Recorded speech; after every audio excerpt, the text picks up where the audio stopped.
Well, Donald Trump says he will nominate a woman next week to succeed trailblazing liberal U.S. Supreme Court Justice Ruth Bader Ginsburg. It will be a woman, a very talented, very brilliant woman, who I haven't chosen yet, but we have numerous women on the list. Justice Ginsburg died Friday night after a long battle with cancer. Her death gives President Donald Trump a chance to expand the U.S. Supreme Court's conservative majority to 6-3, and that could have a profound impact on some of the most important issues in U.S. law. CBC's Ellen Morrow is tracking all of this for us, and she joins us now from our Washington bureau. So, Ellen, let's talk a bit more about what we know about and who Donald Trump might nominate.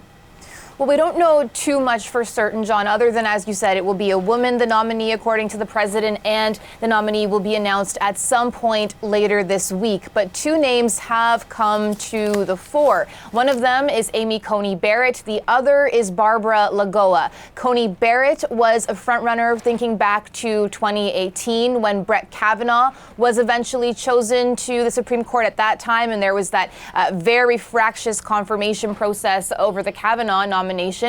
Coney Barrett is a social conservative. She has expressed anti-abortion views, which will, of course, appeal to conservative voters who Donald Trump will be relying on in this election. Lagoa is also popular with conservatives. She's an appeals court judge currently, and she's also from Miami, Florida. Florida, of course, is a key battleground state in this election. Now, President Trump spoke highly of both of these two judges talking to reporters last night, and we know that he wants to move ahead with this confirmation process quickly after he announces his nominee. If not holding a vote before the election itself in 44 days, then definitely before January when a new Senate would be sworn in, a Senate that could be controlled by the Democrats depending on how the election goes, which would of course mean that his nominee wouldn't get through. And it is important to sort of take a step back and consider the overall pace of the last, 36 hours. Ruth Bader Ginsburg's death was announced only about 36 hours ago.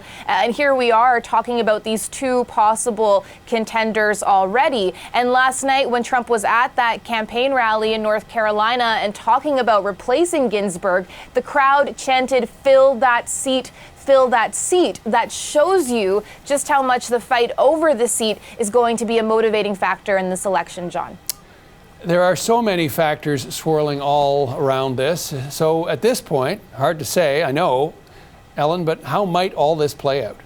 Well, the one thing we can say for sure, it's going to be a very fraught process. Democrats are absolutely incensed at the possibility of this being pushed through very quickly. Republicans, of course, thinking back to 2016, blocked Barack Obama from appointing a Supreme Court justice that year, saying it was too close to the 2016 election. And now here we are just 44 days from the 2020 election day. But Republicans do have the power here, being in control of the Senate right now.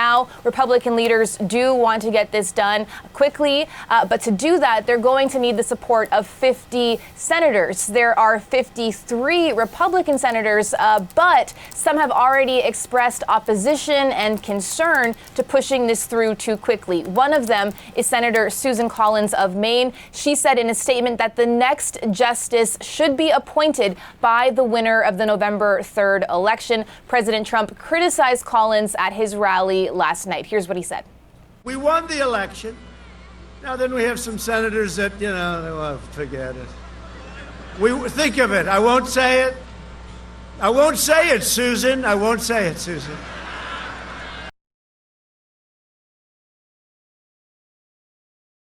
To come as Republican leaders really try to grow that conservative majority on the Supreme Court. Okay, thanks for this, Ellen. This is Ellen Morrow in our Washington bureau.